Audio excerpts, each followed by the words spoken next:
ধানের আসলে ফলন হয়েছে, আর বাজারে ধানের দামও মিলছে ভালো। আর এই নিয়ে বিস্তারিত জানাতে যশোরের চূড়ামনকাটি এলাকা থেকে যুক্ত আছেন রিপন হোসেন। রিপন, এবছর কত হেক্টর জমিতে ধানের আবাদ হয়েছিল এবং কৃষকের মুখের হাসি কতটা ফুটেছে জানতে চাই আপনার মাধ্যমে।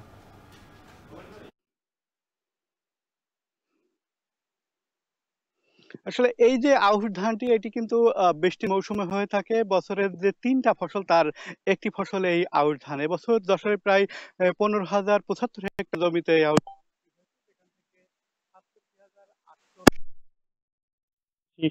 কর্মকর্তারা আমরা দেখেছি যে মাঠের যে ধানগুলো রয়েছে সেটি ইতিমধ্যে পাকতে শুরু করেছে এবং কৃষক যারা রয়েছেন তারা ধান কাটতেও শুরু করেছে, মাড়াই করছেন। এবং এবছর আবহাওয়া ভালো থাকায় অন্য বছরের তুলনায় ধান ভালো হয়েছে যা বলছেন যারা কৃষক রয়েছেন তারা বলছেন যে অন্য বছর বৃষ্টিপাত কম হয়। এই যে ধানগুলো চাষ হয় সাধারণত আউশ একটু উঁচু জমিতে চাষ হয়, তবে এবছর বৃষ্টিপাত বেশি হয়েছে সেই সময়টিতে, সে কারণে সেচ যে খরচ সেটিও লাগেনি। তারপরে এখন কিন্তু পোকামাকড় রোগবালাই সেটাও কম হয়েছে, সে কারণে ধানটি ভালো হয়েছে। এই যে সময়টি রয়েছে এখন যে সময়, সেই সময়টি কিন্তু বৃষ্টিপাত কম হচ্ছে, অর্থাৎ রোদ্দুর হচ্ছে, সে কারণে তারা ধান মাড়াই করতে ব্যস্ত সময় পার করছেন এবং যে উৎপাদন খরচ সেটি অন্য বছরের তুলনায় কিছুটা কম হবে বলে তারা বলছেন। যেহেতু বৃষ্টি হয়েছে, বৃষ্টির কারণে সেচ দিতে হয়নি, সে কারণে উৎপাদন খরচটা কিছুটা কম হবে। এবার এখন যেহেতু বৃষ্টি হচ্ছে না, সে কারণে তারা যে মাড়াই করতে তাদের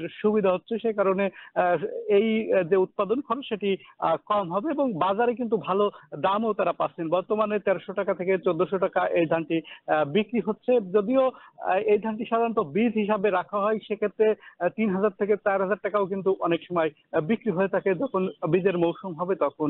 মূলত এই ধানটি চাষ করা হয় বেশিরভাগ ক্ষেত্রে বীজ রাখার জন্য চাষ হয়ে থাকে। তবে কৃষকরা যারা বলছেন যে তাদের মুখে এবার হাসি ফুটেছে, অন্য বছরের তুলনায় এবছর ধান যেহেতু ভালো হয়েছে তারা কিছুটা হলেও লাভ করতে পারবেন। যেহেতু এই জমিগুলো ৩ ফসলি জমি হিসাবে পরিচিত হয় কৃষকদের কাছে, বড় আমন এবং এই আউশ, এই ৩ ফসলই কিন্তু এই সমস্ত জমি থেকে হয়ে থাকে। সেক্ষেত্রে তারা আরো বেশি লাভবান হতে পারবে। অন্যদিকে এই জমি থেকে আবার অনেকে সবজি চাষ করে থাকেন। যেহেতু চূড়ামনকাঠি এলাকার সবজির চাষের জন্য বিখ্যাত, এই সমস্ত জমি ধান কাটার পরে যে শীতকালীন যে সবজি, সেই সবজি কিন্তু তার বিখ্যাত। এই সমস্ত জমি ধান কাটার পরে যে শীতকালীন যে সবজি, সেই সবজি কিন্তু তারা চাষ করতে পারবে এবং চাষ করে তারাও লাভবান হতে পারবেন। সব মিলে যশোরের যে ১৫,০৭৫ হেক্টর জমি রয়েছে সেই জমিতে আউশ ধান হচ্ছে, কৃষক ব্যস্ত সময় পার করছেন ধান মাড়াইতে। এই ছিল এখান থেকে আমার কাছে সর্বশেষ।